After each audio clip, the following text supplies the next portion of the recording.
की आएंगे तो मैं उनसे आग्रह करूंगा कि इलेक्शन कमीशन से कहें कि बीजेपी रामपुर जाएंगे आप?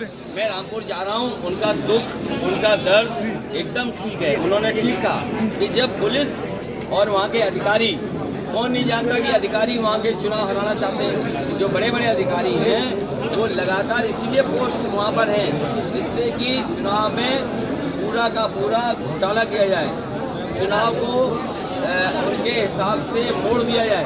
इलेक्शन कमीशन क्या कर रहा है आखिरकार?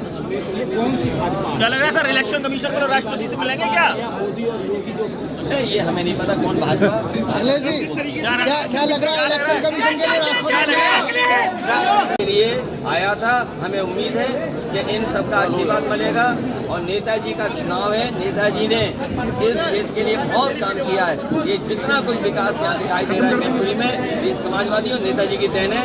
भारतीय जनता पार्टी अपना काम बताएं, उन्होंने क्या काम किया है। केवल झूठ, केवल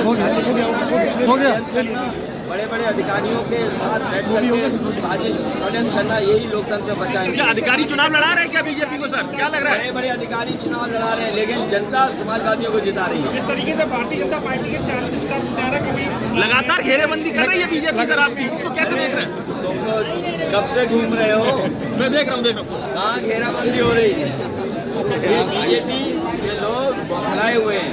इन्हें ये नहीं समझ में आ रहा कि सिलेंडर का जवाब क्या दें। ये जो स्टार प्रचारक हैं बीजेपी पे बात ही नहीं कर रहे, बेरोजगारी पे बात ही नहीं कर रहे, बिजली महंगी आ रही है उसमें बात ही नहीं कर रहे। अच्छा, एक आपका क्षेत्र हुआ करता है पतारा, जो 22 गाँव है उसमें पूरा संग लगाने की कोशिश कर रहे हैं लेकिन वोटर नहीं है। कौन से लगा? भाजपा वाले। अरे आज हमें बड़ी बरादरी मिल गई थी। अभी मैं फोटो ट्वीट कर दूंगा, गिन लेना, देख लेना कौन कौन लोग पतारा की मदद करना है। और पतारा और आसपास के लोग नेताजी को याद कर रहे हैं क्योंकि वो किस भीषण में, किस दलदल में पानी भरा रहता था, सड़कें नहीं थी उनके लिए। जब वो नेताजी से मिलने होली पर आए थे, 2 बसें भर करके वहाँ के पतारा के लोग आए थे, उसी दिन नेताजी ने सड़क स्वीकृत कर दी थी और ऐसी सड़क बनाई है, आज भी वैसी ही चल रही है। इसलिए इस चक्कर मत पड़िए। पतारा के और आसपास के लोग सब समाजवादियों का स्वागत कर रहे हैं। आज प्रत्याशी उसी इलाके में है जिस तरीके से, और उन्होंने खुद बुलाया है।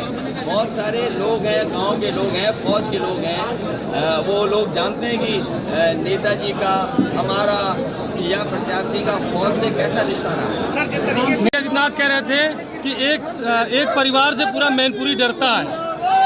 ये देखिए, मुख्यमंत्री जी उत्तर प्रदेश के नहीं है, उन्हें उत्तर प्रदेश से कोई लेना देना नहीं है। मैनपुरी के सब काम रोक दिए। मैं आपसे जानना चाहता हूँ, सैनिक स्कूल से देश के अच्छे ऑफिसर्स बनते हैं, आप बताओ सैनिक स्कूल का बजट क्यों नहीं दे रहे हो? ये राष्ट्र के लिए यहाँ बच्चे तैयार होते हैं, मैनपुरी के बच्चे तैयार होते हैं, ऑफिसर बनते हैं।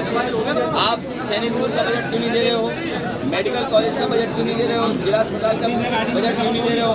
1 डिस्ट्रिक्ट 1 प्रोडक्ट में आपने कौन सा प्रोडक्ट मैनपुरी में बढ़ाया है? आप बिजली का इंतजाम क्यों नहीं कर पा रहे हो?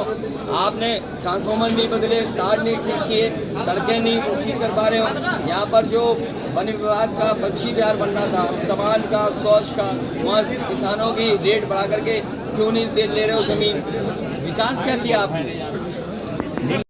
और कैबिनेट से एक फैसला हुआ है, कैबिनेट का एक फैसला रिवर फ्रंट के लिए लिया गया है। और अगर कैबिनेट के फैसले को सीबीआई, ईडी और सरकार नहीं मानेगी तो ये याद रखें भारतीय जनता पार्टी के लोग, तुम किसी के एक जैसे नहीं रहते। आपकी भी जांचें होंगी, आपके लोग भी फंसेंगे। और जो गड्ढा भरने पर जो लूट हुई है, बुंदेलखंड एक्सप्रेस में भी जो लूट हुई है, उसकी सीबीआई, ईडी कब करोगे? हमारी सीबीआई, ईडी कर लो, हमें कोई आपत्ति नहीं है। लेकिन चुनाव के समय पर आप सिक्योरिटी हटा दें चाचा की, आप उनके ईडी और सीबीआई से डरा दें। हम कैबिनेट के लोग सब तैयार हैं ईडी और सीबीआई को फेस करने के लिए। जी, सुप्रीम कोर्ट ने निष्पक्षता को लेकर सवाल उठाए चुनाव आयोग। ये भारतीय जनता पार्टी कभी निष्पक्ष नहीं रहेगी, इनका कोई निष्पक्ष नहीं काम नहीं है।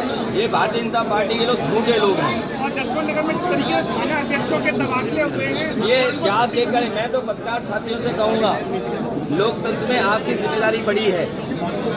व्हाट्सएप पर PDF फाइल चल रही है कि अधिकारी किस तरह की रणनीति बना रहे हैं, अधिकारी किस तरह के लोगों को पोस्ट कर रहे हैं। ये अधिकारी रात में बीजेपी के बड़े नेताओं से गुपचुप बैठक करते हैं। मुझे उम्मीद है कि इलेक्शन कमीशन इन बातों को देखेगा और ये अधिकारी चाहे बड़े बड़े बैठे हुए जो लोग हैं गुपचुप रणनीति बना रहे हैं कि चुनाव को कैसे इसमें दबाव बना जाए समाजवादियों के ऊपर, लेकिन ये चुनाव जनता का है। यादव पुलिस कर्मियों को ड्यूटी पर नहीं लगाया जा रहा है।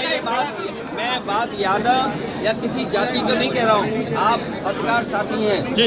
आपको इन अधिकारियों से जो वोट डालने वाले अधिकारी जा रहे हैं, प्रिसाइडिंग अफसर कौन होगा, बूथ पर अधिकारी कौन होंगे, पुलिस फोर्स कौन होगी, इसकी सब सूची आपको जिलाधिकारी से मिल जाएगी। अगर जिलाधिकारी बेईमानी करेगा और इलेक्शन कमीशन देखता रहेगा तो कैसे निष्पक्ष चुनाव होगा। मैं तो आपसे कहूँगा कि हमारी प्रेस के बाद आप जिलाधिकारी महोदय से जाइए, ऑब्जर्वर से कहिए कि किस तरह की ये ड्यूटी लगा रहे हैं, वो ड्यूटी किस किस की कहाँ लग रही है, वो सार्वजनिक हो।